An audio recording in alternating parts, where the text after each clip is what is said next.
하나님 나라에 속한 사람은 내가 하나님의 나라에 속했다는 것을 분명하게 믿으며 확신합니다. 그 믿음 때문에 이제는 내 삶에 나타나는 열매가 있어요. 그것이 하나님 나라에 속한 사람의 믿음 두 번째인데요, 바로 왕이신 주님의 통치 아래 살아간다는 것입니다. 나는 하나님 나라에 속했어요. 그래서 주님이 나의 왕이세요. 그러므로 내 삶은 왕이신 주님의 통치 아래 살아간다는 것입니다. 빌라도가 네가 유대인의 왕이냐라는 질문에 대해서 주님이 내 나라는 여기에 속한 것이 아니다 라고 답변하시자 빌라도가 재차 예수님께 질문합니다. 그러면 네가 왕이 아니냐? 이 질문을 하죠. 이 질문에 대해 예수님이 뭐라고 답변하십니까? 37절 상반절인데요, 빌라도가 이르되 그러면 네가 왕이 아니냐? 예수께서 대답하시되 네 말과 같이 내가 왕이니라. 예수님은 단호하게 예수님 자신이 왕이심을 선포하십니다. 예수님은 왕이십니다. 그러나 우리 죄를 대속하기 위해 이 땅에 오셨을 때는 왕의 영광과 왕의 자리를 버리시고 사람의 모습으로 종과 같이 겸손한 모습을 취하셨습니다. 빌립보서 2장 7절에서 8절인데요, 오히려 높은 자리를 버리시고 낮은 곳으로 임하셨습니다. 사람의 모습으로 이 땅에 오시고 종과 같이 겸손한 모습을 취하셨습니다. 이 땅에 계신 동안 스스로 낮은 자가 되시며 하나님께 순종하셨습니다. 예수님은 목숨을 버려 십자가에 달려 돌아가시기까지 하나님의 말씀을 따랐습니다. 그러니까 심지어 예수님은 가장 치욕적인 모습으로 죽음을 맞이하셨습니다. 그래서 세상 사람들은 예수님이 왕이신 줄을 모릅니다. 세상 사람들은 예수님이 왕이신지를 몰라요.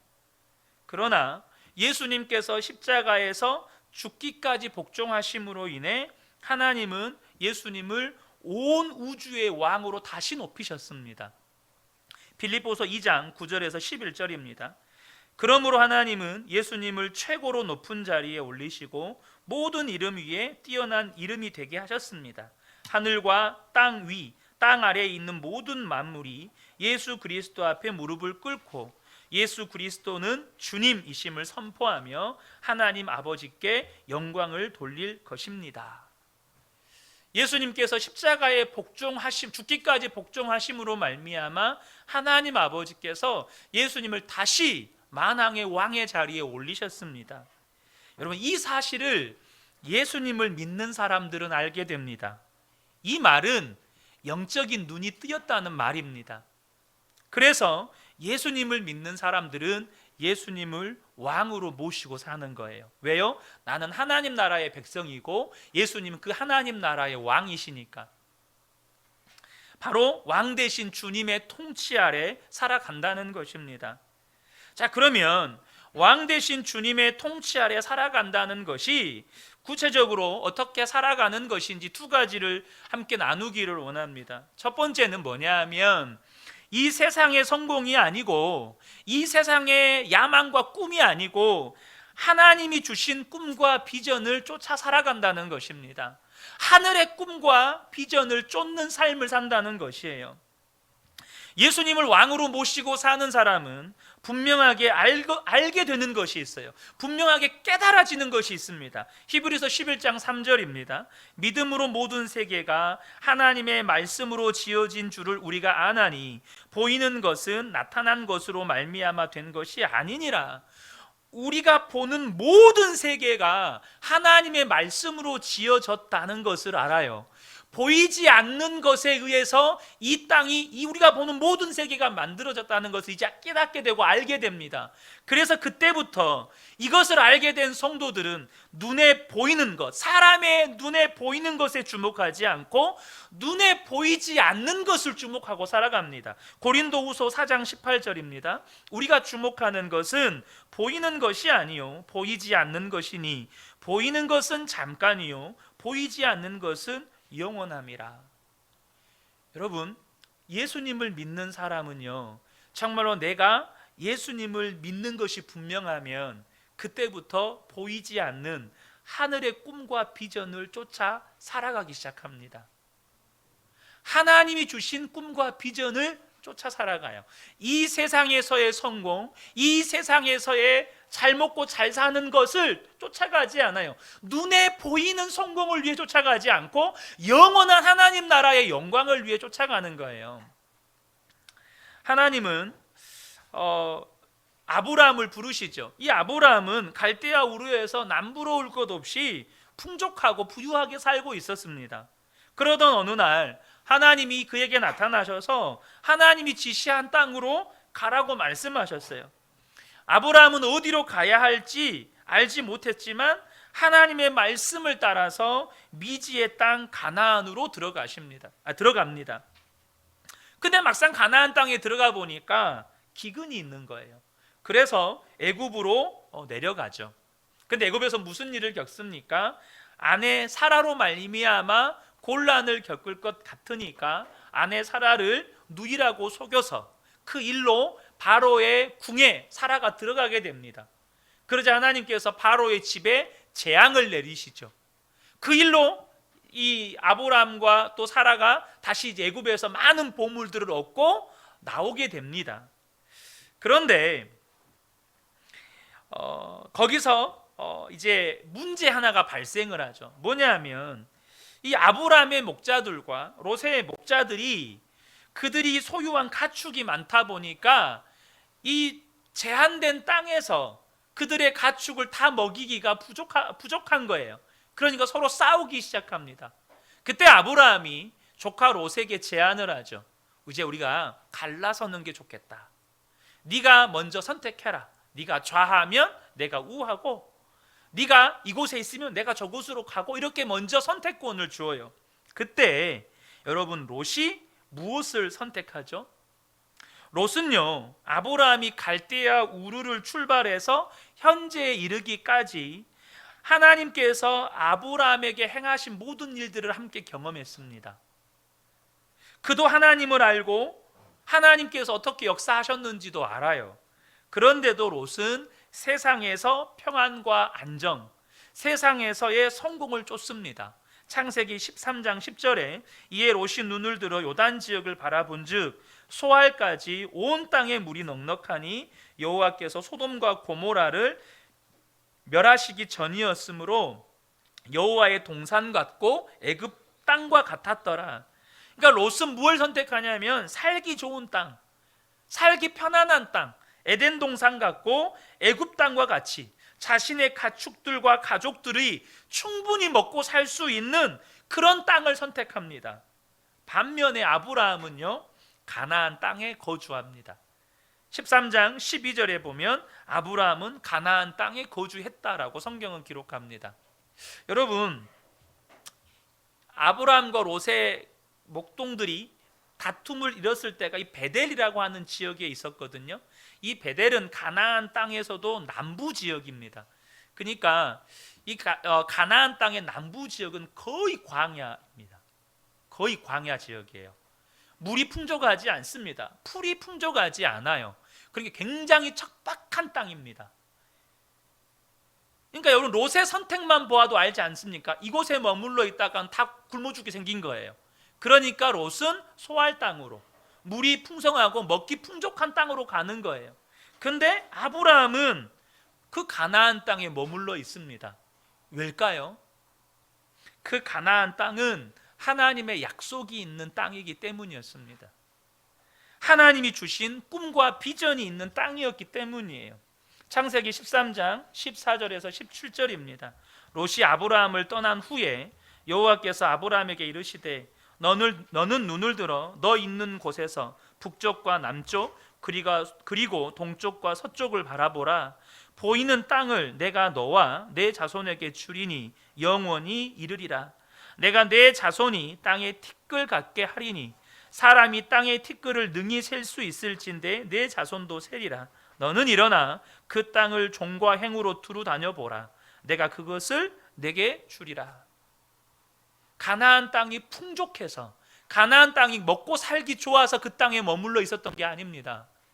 하나님의 꿈과 비전이 있는 땅이었기 때문에 그곳에 머물러 있었던 거예요. 느헤미야는요 성공 가도를 달리고 있었던 사람이었습니다. 그러니까 왕이 거처하는 궁에 함께 거하는 고위 관료의 위치에 있었습니다. 여러분 그거 아십니까? 여러분 돈 많은 사람이 돈 욕심이 많을까요? 돈 없는 사람이 돈 욕심이 많을까요? 여러분 돈 많은 사람이 돈 욕심이 훨씬 많습니다. 아니라고 생각하십니까? 여러분 권력을 가지고 있는 사람이 권력에 대한 욕심이 많을까요? 권력 근처에도 못 가본 사람이 권력 욕심이 많을까요? 여러분 국회의원 되고 싶으세요? 아무도 여러분 권력 근처에도 가보지 못한 사람은 권력 욕심 별로 없습니다. 근데 권력 근처에 있는 사람들이 더 큰 권력을 잡고 싶어 합니다. 여러분 돈 많은 사람이 돈 욕심이 훨씬 많고 권력을 가지고 있는 사람이 권력에 대한 욕심이 많습니다. 성공 가도를 달리고 있는 느헤미야 역시 권력의 유혹을 받는 최고의 권력 근처에 머물러 있는 사람이었어요. 그런데 느헤미야가 자기 형제들로부터 자기 민족 소식을 들어요. 유다에 남아있는 자기 민족들이 주변 약탈 민족들에게 환난과 능욕을 당하고 예루살렘 성과 성문이 허물어지고 불탔다는 소식을 듣습니다. 이 말을 듣는 즉시 느헤미야는 이것이 하나님이 자신에게 주신 꿈과 비전인 것을 알았어요. 그리고 그때부터 자기 민족을 위해서 금식하며 기도하기 시작합니다. 그리고 그 기도하는 가운데 자기 민족을 도우려면 이 페르시아의 왕이 도와주어야 한다는 것을 알았어요. 그래서 그 기도의 제목 가운데 이 페르시아 왕이 나를 돕게 해달라고 기도합니다. 그러자 하나님께서 그 기도의 응답으로 이 느헤미야가 왕의 최측근 중에 한 사람인 술관원이 되게 하십니다. 왕의 술관원이 되게 하세요.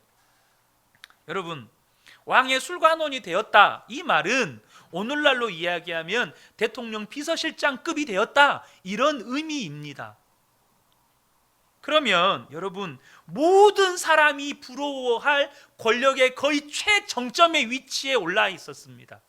그때 느헤미야는 이것이 하나님이 자신의 기도에 응답하셔서 하나님이 주신 꿈과 비전을 이루라고 주시는 도구인 것을 알았어요.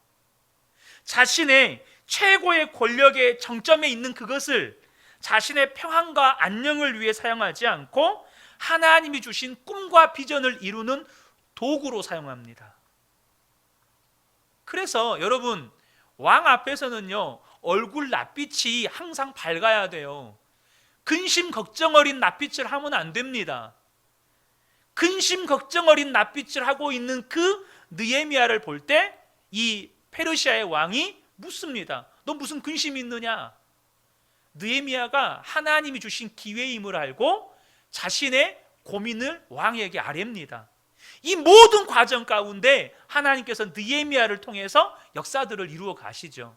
사랑하는 성도 여러분, 하나님의 통치 아래, 그러니까 왕 대신 주님의 통치 아래 살아간다는 건 이제는 세상 성공을 쫓는 삶이 아닌 거예요.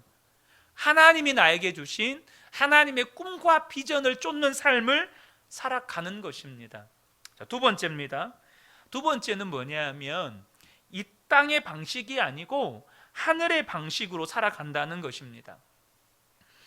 여러분, 하나님이 우리를 위해서 예비하신 것들은 이 땅의 방식으로는 결코 볼 수도 들을 수도 경험할 수도 심지어 사람의 마음으로 생각할 수도 없다고 성경은 말합니다.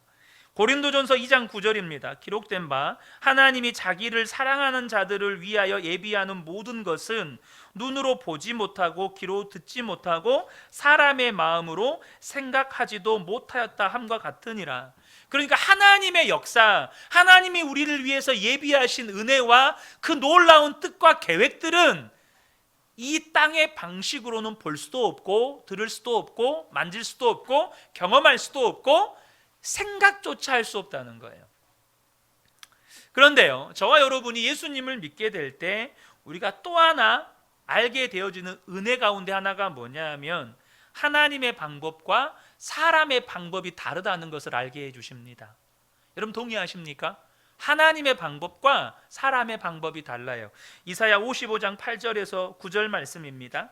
내 생각은 너희의 생각과 다르며 내 길은 너희의 길과 다르다. 여호와의 말씀이다. 하늘이 땅보다 높음 같이 내 길은 너희의 길보다 높으며 내 생각은 너희 생각보다 높다.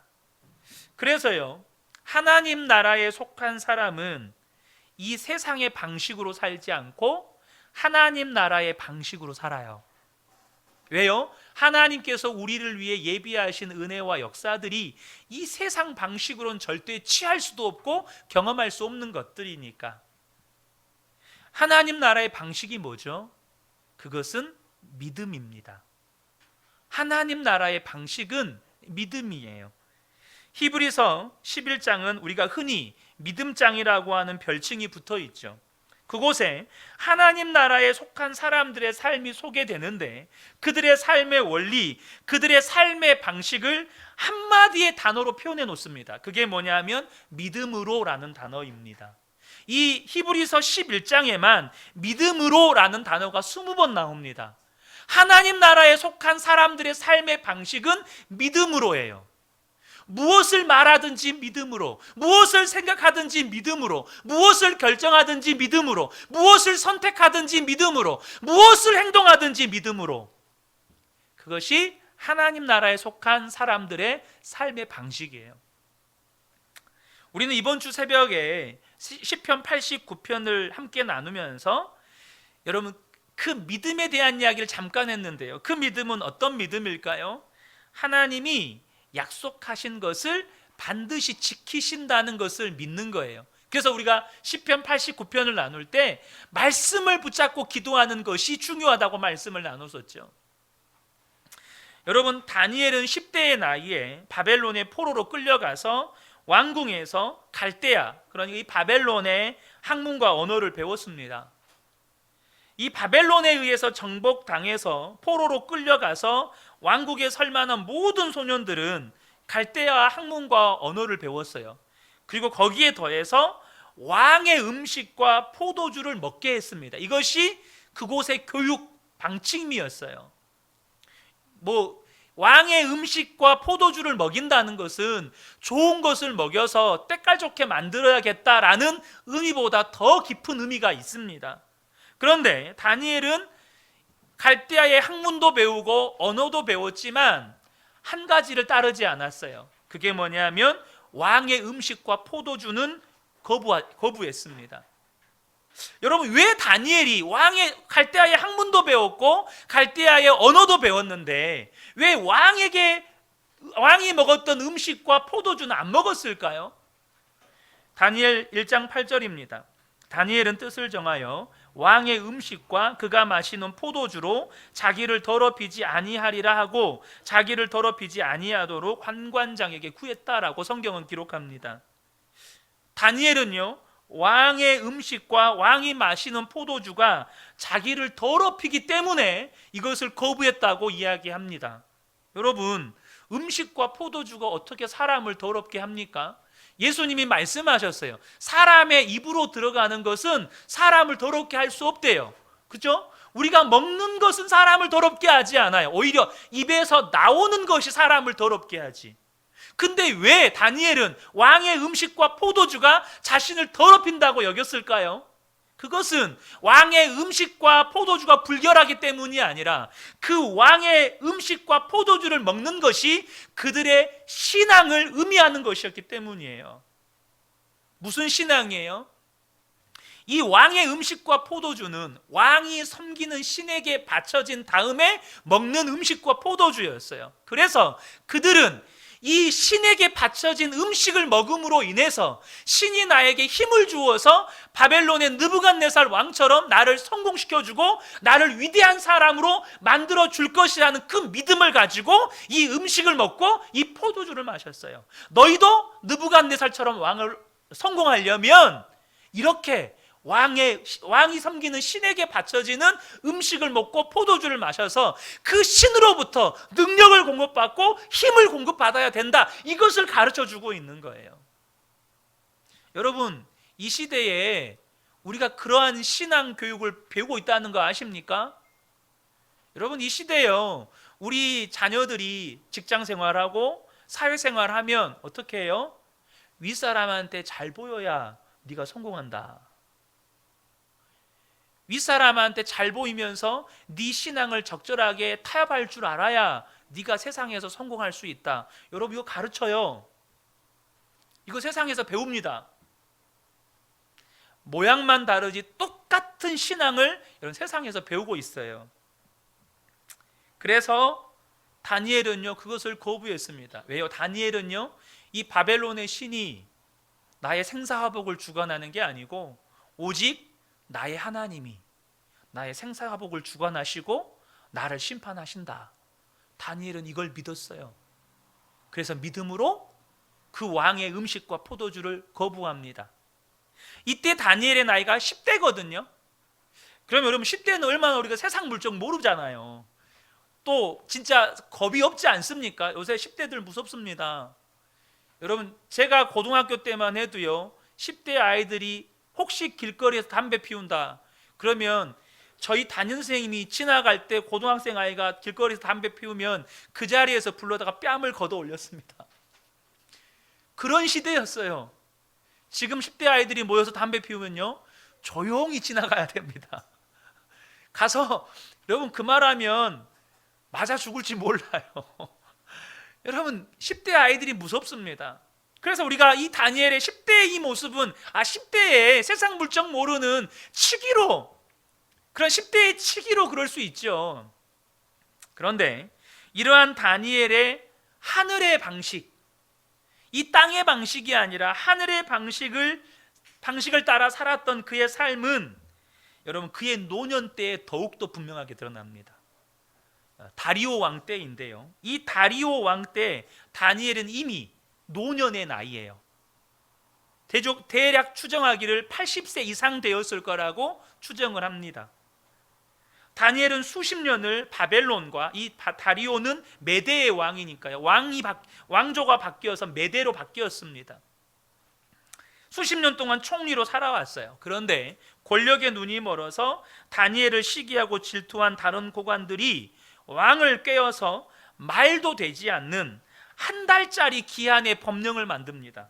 그게 뭐냐면 30일 동안 왕 이외에 다른 사람이나 신에게 무엇을 구하면 사자굴에 집어넣자는 법령입니다. 여러분, 한 달짜리 법령이에요. 한 달짜리 법령.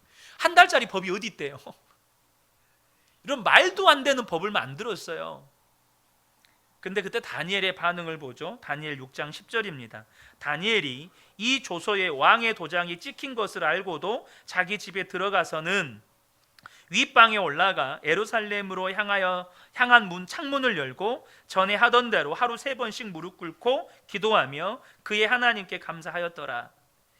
다니엘은 예루살렘을 향해 난 창문을 열고 하루에 3번씩 무릎 꿇고 하나님께 기도하며 감사했습니다. 이 다니엘서 6장 10절에 방점은 뭐냐면, 먼저는 다니엘이 이 조서에 왕의 도장이 찍혔다는 것을 알았다는 겁니다. 그러니까 자신이 기도하면 사자굴에 던져질 것을 알았다는 거예요. 또 한 가지, 또 하나의 강조점은 뭐냐면 전에 하던 대로라는 말입니다. 그러니까 다니엘은 그래 너희들이 그런다고 내가 뭐 안 할 것 같아? 이렇게 오기로 그냥 홧김에 가서 기도한 게 아니고요, 수십 년 동안 살아왔던 그의 삶의 방식 그대로 예루살렘을 향하여 난 창문을 열고 하나님 앞에 기도했던 거예요. 그의 삶의 방식대로, 그의 믿음대로 하나님 앞에 기도했던 것입니다. 여러분, 다니엘은요, 하늘의 방식 곧 믿음으로 이 땅의 삶을 살았어요. 그런데요, 우리가 알아야 될 게 뭐냐면, 그렇게 하늘의 꿈과 비전을 쫓고 하늘의 방식으로 살아가는 것은 세상 사람들의 눈에는 어리석고 미련하게 보인다는 것입니다. 그래서 때로는 그것이 비웃음과 조롱거리가 돼요. 고린도전서 1장 18절 보면 십자가의 도가 멸망하는 자들에게는 미련한 것이요, 당장 저의 경험으로 비춰볼 때도 그래요. 저도 예수님을 인격적으로 만나고 나서 가장 처음에 했던, 그러니까 공개적으로 처음으로 했던 믿음의 결단이 뭐였냐면 학교에서 점심시간에 이제는 식사 기도를 하고 밥을 먹는 거였습니다. 여러분 그거 대단한 결단인 거 아시죠? 제가 중학교 때부터 이제 식사 전에 학교에서 점심 때 기도를 하고 밥을 먹기 시작을 했는데요, 애들이 다 첫날 다 이상한 눈으로 쳐다봅니다. 야, 너 뭐하냐? 이거부터 시작해서 애들이 기도하는 걸 보고 애들이 막 웃어요. 심지어 거기에서는 목탁 두드리는 흉내를 내면서 여러분 그 연부를 외는 친구도 있어요. 세상은 그렇게 해요. 십자가의 도를 따라가는 것이 미련해 보이기 때문에 비웃고 조롱하기도 합니다. 심지어는 믿는다고 말하는 주변 성도들에게조차 비난과 조롱의 대상이 되기도 합니다. 다윗이 골리앗과 싸우러 나가겠다고 했을 때 주변에 있는 모든 사람들이 다윗을 비웃고 비난했습니다. 그죠? 여호수아와 갈렙이 가나안 땅을 정탐하고 돌아와서 그 땅에 대한 것들을 보고하면서 이스라엘 백성들에게 가나안 땅에 들어가 그 땅을 차지하자고 했을 때 수많은 이스라엘 백성들이 어떻게 했죠? 들고 일어나서 모세와 아론을 돌로 쳐서 죽이려고 했습니다. 하나님의 백성이라고 말하는 사람들조차도, 믿는다고 말하는 성도들조차도 때로는 그 믿음의 삶에 대해서 비웃고 조롱하기도 합니다. 심지어 심각하게 반대하기도 합니다. 여러분, 이 시대가 그래요. 우리가 세상을 살려면 믿음만 가지고는 안 돼, 이렇게 생각하고 말하는 성도들도 있습니다. 그러므로 저와 여러분이 분명히 우리가 이 세상 속에서 살아갈 때 하나님 나라에 속한 사람으로 세상의 성공이 아니라 하나님이 주신 꿈과 비전을 쫓고 하늘의 방식으로 살아가기 위해서, 바로 주님의 통치 아래 살아가기 위해서 반드시 전제되어야 하는 것이 하나가 있습니다. 그게 뭘까요? 그것은 하나님의 말씀을 듣는 것입니다. 오늘 본문에 보면 예수님께서 이 세상에 오신 목적 가운데 하나를 말씀하십니다. 예수님이 본문에서 소개하는 이 땅에 오신 목적이 뭐죠? 37절 하반절입니다. 내가 이를 위하여 태어났으며 이를 위하여 세상에 왔나니 곧 진리에 대하여 증언하려 함이라. 말씀 그대로 계속 띄워놓으세요. 예수님이 이 땅에 오신 목적이 진리에 대하여 증언하기 위해 오셨다고 말씀하십니다. 그리고 이어서 하시는 말씀이 뭐죠? 무릇 진리에 속한 자는 내 음성을 듣느니라. 여러분, 이 진리에 속한 자를 오늘 또 지난주 설교 주제와 맞추어 표현하면 이 진리에 속한 자는 하나님 나라에 속한 사람입니다. 하나님 나라에 속한 사람은 반드시 주님의 음성을 듣는다는 거예요. 주의 말씀을 듣는다는 것입니다. 요한복음 10장 27절에 내 양은 내 음성을 들으며 나는 그들을 알며 그들은 나를 따르느니라. 하나님 나라에 속한 성도가 하나님의 통치 아래 살아가기 위해서는 하나님이 우리에게 주신 꿈과 비전을 쫓고 하늘의 방식, 믿음으로 살기 위해서는 반드시 선행되어야 하는 것, 반드시 전제되어야 하는 게 뭐냐 하면 주님이 말씀하실 때 그것이 나에게 들려주시는 하나님의 음성으로 들려야 한다는 겁니다. 여러분, 왜 그렇습니까? 꿈과 비전도 하늘의 방식도 다 하나님의 말씀으로부터 오기 때문입니다. 하나님의 말씀에서 하나님의 꿈과 비전이 주어져요. 아멘이십니까? 하나님의 말씀에서 우리 안에 여러분 하늘의 방식인 이런 믿음이 부어지는 거예요. 여러분은 지금 주님의 음성을 듣고 계십니까? 예배 가운데 말씀하시는 주님의 음성을 듣고 있지 못하다면 지금 무언가 주님과의 관계에 문제가 생긴 것입니다. 다른 것이 아니라 말씀에 대한 갈망, 말씀에 대한 사모함이 없다는 거예요. 여러분, 하나님은요, 공동체 가운데 특별히 그 은혜의 교회라고 하는 주님의 몸된 교회 공동체 가운데 항상 예배를 통해, 강단을 통하여서 말씀하십니다. 이것은 하나님께서 하나님의 몸된 교회를 세우심으로부터 시작해서 한 번도 바꾸지 않는 하나님의 방법이었습니다. 그래서 저와 여러분에게 있어서 예배를 통해서 정말 중요한 것 중에 하나가 뭐냐면 말씀으로 나에게 찾아오시는 주님을 만나는 것입니다. 여러분, 이것은요, 구원 받았느냐 구원 받지 못했느냐의 문제가 아니라 주님과의 관계의 문제입니다. 그러니까 이 땅에서 하나님 나라에 속한 성도의 삶을 살아갈 수 있느냐 없느냐의 문제인 거예요. 여러분 안에 하나님의 말씀에 대한 갈망과 사모함이 있는지 정직하게 자신을 돌아보시기를 축복합니다. 중국이 공산화되기 전에 중국 교회 성도를 70만 명 정도로 추산을 합니다. 그런데 중국에 공산혁명이 불었을 때 수많은 그리스도인들과 지도자들이 투옥되고 처형되었습니다. 한 번 투옥된 지도자들은 평균 20년을 여러분 수용소에서 지냈습니다. 평균 20년. 그 전에 죽은 사람은 못 나오는 것이고, 지난번에 시몬 자오 같은 분들은 40년을 보내고, 안 그래도 공산혁명으로 핍박받던 중국교회는 1966년 문화혁명이 시작되면서 완전히 침몰할 위기를 맞게 됩니다. 세계교회는 중국교회가 끝났다고 생각을 했어요. 심지어 중국 당국의 관리 감독을 받던 삼자교회의 지도자들까지 수감되고 성경은 발견되는 족족 강제로 다 압수되어서 불태워졌습니다. 그러니까 당시 문화혁명을 거치면서 거의 모든 성경이 불태워졌어요. 그래서 중국교회, 살아남은 중국교회 성도들은 성경을 보물보다 귀하게 여겼습니다.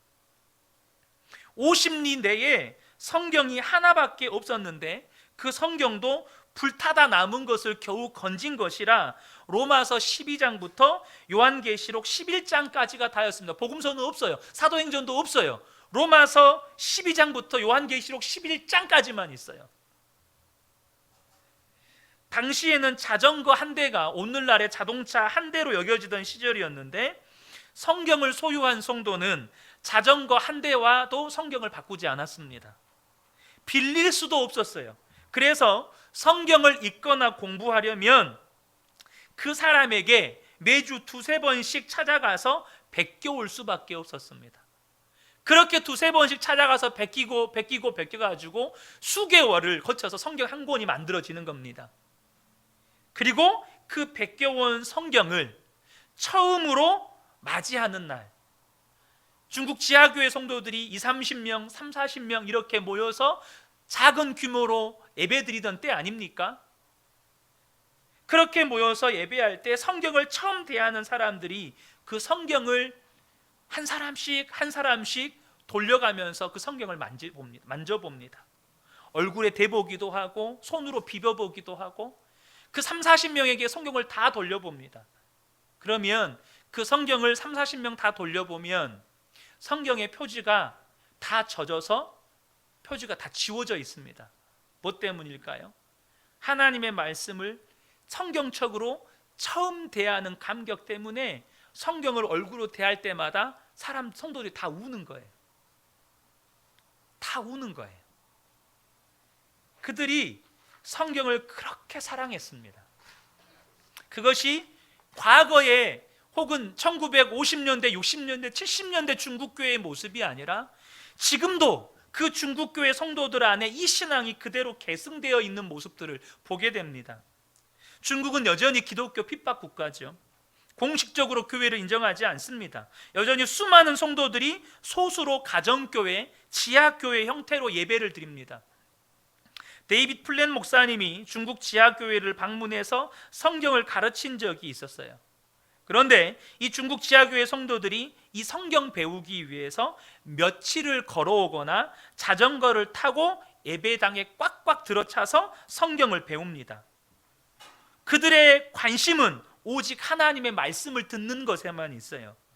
냉난방도 안 되고 조명은 그 앞에 그 목사님 위에 하나 달려있고 찬양대도 없고 쭈그려 앉아가지고 3시간 4시간을 성경을 듣는데 이 3시간 4시간의 성경 강의가 끝나면 또 다음 것을 가르쳐 달라고 이야기합니다. 그래서 며칠을 구약을 다 정리하면 이제 신약을 가르쳐 달라고 이야기합니다. 여러분, 그렇게 말씀을 사랑한 중국교회가 공산혁명, 문화혁명을 거치고 완전히 끝났다고 여겼는데 이 70만 명으로 추산되었던 중국교회 성도는 이제 중국이 개방된 후에 7천만 명으로 부흥이 되어 있었습니다. 여러분, 한국교회에는 예배의 자유가 있습니다. 언제든지 얼마든지 예배 드릴 수 있고 인터넷만 들어가면 내가 듣고 싶은 어떤 목사님의 설교도 다 들을 수 있습니다. 예수 믿는 가정이라면 적어도 가족 수만큼 성경책이 있으실 거예요. 더구나 우리는 설교의 홍수 속에서 수많은 설교를 듣고 살죠. 그러나 내가 지금 예배의 자리에서 설교를 듣는 것과 하나님의 음성을 듣는 것은 다른 문제입니다. 예배를 드리는 것과 나에게 말씀하시는 하나님의 음성을 듣는 건 전혀 다른 문제예요. 여러분, 오늘 여러분에게 말씀하시는 하나님의 음성을 들으셨습니까? 오늘 나에게 말씀하시는 하나님의 음성을 듣지 못했다면 지금 주님과의 관계에 뭐가 문제가 생긴 겁니다. 우리 안에 주님을 향한 갈망이 없는 겁니다. 말씀을 향한 갈망이 없는 거예요. 사랑하는 성도 여러분, 말씀에 대한 갈망이 있고 말씀에 대한 사모함이 있는 사람이 하나님의 음성을 듣습니다. 그리고 하나님의 음성을 듣는 사람만이 하나님이 주신 꿈과 비전을 발견하고 그 하나님의 꿈과 비전을 쫓아가고 하늘의 방식으로 믿음으로 살아가게 되는 것입니다. 저는 우리 근혜교회 성도님들이 날마다 하나님의 음성을 듣게 되시기를 축복합니다. 날마다 여러분에게 말씀해 주시는, 날마다 저와 여러분에게 말씀해 주시는 하나님의 음성을 듣게 되기를 축복합니다. 그러므로 우리 모든 성도님들 안에 오늘도 나에게 보게 하시고 발견하시는 하나님의 꿈과 비전을 쫓아가고 하늘의 방식인 믿음으로 살아가는 매일매일의 삶이 되시기를 예수님의 이름으로 축복합니다. 아멘.